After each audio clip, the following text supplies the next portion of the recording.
Hey y'all, it's Tiffany. I wanted to bring a journaling page to you today based on 1 Thessalonians 1:1. Before I get too into it though, I'm going to cover this page with a thin coat of white gesso. I'm working in my interleaved Bible, so I have a blank page next to every page of text, but as you can see, the ink from the page on the other side is showing through quite a bit. It didn't really bleed, but it's got a heavy shadow on it. And the acrylic paint I'm going to be using is semi-transparent, so I just want to put a background layer on to make sure that the ink colors don't bleed through to the page I'm doing today. Now, if you know me and my journaling, I rarely use gesso and I don't use it typically to prep pages. So if you don't have something to cover up, there's no need to do this extra step. And you can also use white acrylic paint or a light color acrylic paint if you preferred. Or if the paint you're using is not transparent, you can skip it altogether as well. So I'm just applying it quickly with a sponge brush, and then I'll wait for it to dry before going to the next step. Adding a little bit more gesso to finish it out. And I've got a piece of copy paper under that page to make sure I don't paint the pages together. You'll see later it would have been a better choice to use wax paper or deli paper or something along those lines, but copy paper still works fine. So as soon as I get that smoothed out, I'm going to dry it or wait for it to dry and grab some iridescent paint in blue and purple. So I'm going to be applying this with a plastic card. This is an old hotel key, or you can use a used up gift card or old credit card. Anything like that will work great. You can also use a palette knife if you have one. You can get sets of plastic palette knives at the dollar store these days. And I'm just spreading it on thinly and alternating directions to get a fun background texture. Applying it with a card also makes your paint go on more thinly and make it more transparent. So again, that was why it was important to me to cover up the shadowing from the page before. You also want to keep this in mind because if you're going to apply the colors together like I am here, and because of the transparency, it's a good idea to pick colors that are going to play nicely together. If you pick colors that are next to each other on the color wheel, you're going to be safe. So in this case, I have blue and purple, green and blue, yellow and green, anything like that, then you know that you're not going to get mud. Now, if you apply them separately and wait for them to dry, they won't make mud, but there's still maybe a little visual blending because of the transparent nature of how they're being applied. So you just keep playing with it until you get the effect that you like.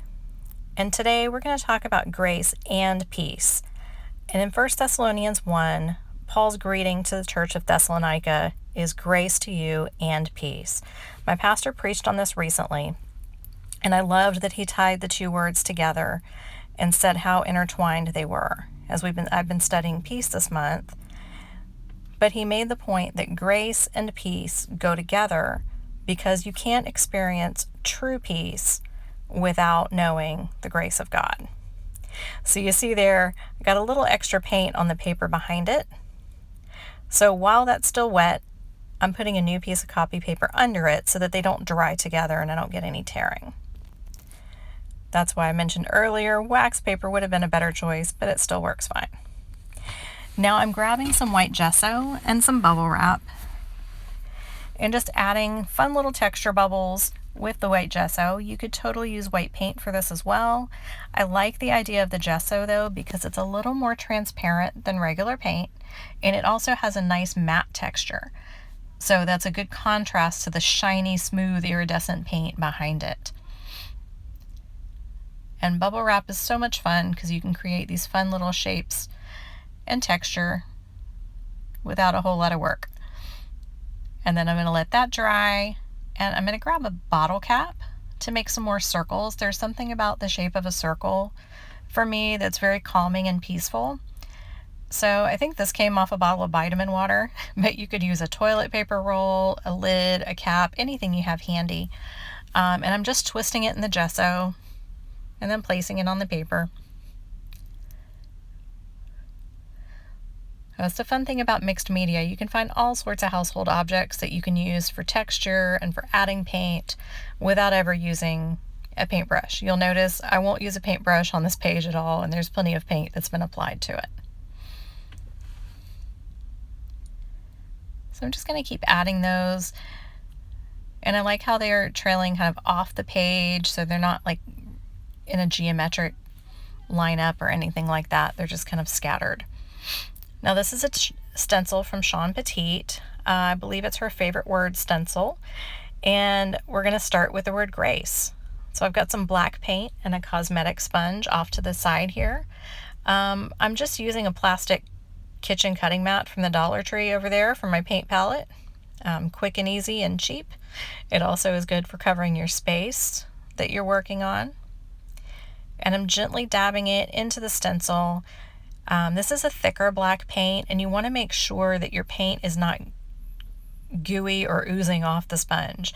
You just need a very little bit of paint, and that way it doesn't ooze underneath the stencil, and you get a nice clean crisp edge when you're doing stenciling like this. If you have to go back, you can always do it a second time since you can see through the cutouts in the stencil, but it's better to do 2 times if you need to than to let it ooze up underneath there, because that's a lot harder to cover up. And there's the word grace. Now, I don't have the word peace on a stencil, but as I looked at the word, I realized the end of grace is the same as peace. So how does that speak to everything that we're talking about? Grace and peace go together, and they mostly use the same letters. So again, I'm taking the ACE in peace, or in grace rather, and using it for the end of my word peace. And once I'm done with that, I'm going to lift it up and move that E over and put it next to the A. And then I've got 4 out of 5 letters for my word peace. Pretty quick and simple. Now, if you don't have stencils, that's okay. They do sell them now at the Dollar Tree and all sorts of places.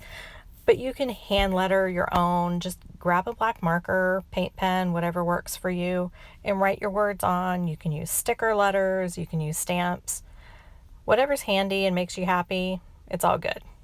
Now I'm breaking out my heat tool real quick to make sure that that paint is dry before I continue to stencil, because I am very skilled at smearing paint, either by putting a stencil on top of wet paint or smudging my hand through it. So I'm trying to get better about that. And this is a whimsical font stencil from Shawn Petite. And so I'm just going to stencil in the word and in between here. So I'm using a smaller font. And this one's in all caps. And this time I'm drawing each letter because I'm holding that stencil down so hard. I don't want, again, to smear the letters I've done on the one before. There we go. Drying it again. Okay, and again, stencils are a fun way to add lettering or to add shapes or texture to things. Super quick and easy, minimal cleanup. And these cosmetic sponges, you can get them at the dollar store or the grocery store, are wonderful for applying the paint through them. You can also use inks through them the same way. So now I'm going to take my black Posca paint pen, and first I'm just going to touch up some of the letters in a couple spots that maybe need a little smoothing out and connecting some of those letters where the stencil had a gap. And this is an extra fine point, so it's like a 0.7. And these paint pens are wonderful for filling in your paint, and then I'm going to use it here in a minute to make the letter P for peace. So I'll do my best to make it look like it matches the font, but as long as it's about the same size and it looks like a P, no one will really notice. So I'm just going to start with the sizing of it and the basic shape, and then I'll fill it in and make it bolder and thicker and give it a little bit more character. Again, paint pens are one of my favorite pens for doing lettering like this because they go well on top of acrylic paint, because they are acrylic paint.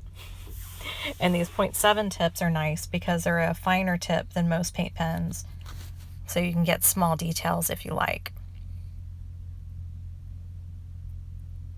All right, so we're going to dry that, and then I'm going to come back with my white Posca paint pen, also in an extra fine tip, and just do some highlights around the letters. So I'm basically going to take the white paint pen and go to one side of the letter almost, if you had the letter and you shifted it to the right, that's kind of where I'm putting my highlight. But you could outline the whole letter or just add dots and lines for some details, whatever you want to do. It just lets it pop from the background a little more, a little bit more contrast and a little more visual interest instead of leaving the letters just stenciled the way they were. And honestly, these white Posca paint pens are my new go-to for white pens. I've used the white gel pens, and I find the Posca paint pens are much more reliable and work better for what I do with them, both in lettering and details in mixed media. So I'm just going to continue to highlight these letters. I hope you'll try journaling your own page on Grace and Peace. If you're journaling in a Bible and you've already used this page, keep in mind he used this grading in multiple books in his epistles and letters to the churches. So you've got lots of options. But I think the idea of grace and peace being intertwined is such a beautiful reminder. I hope you'll give some thought to it and journal it on your own. And make it personal. Think of what colors, fonts, shapes make you think of grace and peace. Look at that shine on that page. So much fun. I hope you enjoyed this. I hope it inspires you to go play and create yourself and spend some time with God and His Word. Grace and peace to you. I'll see you soon.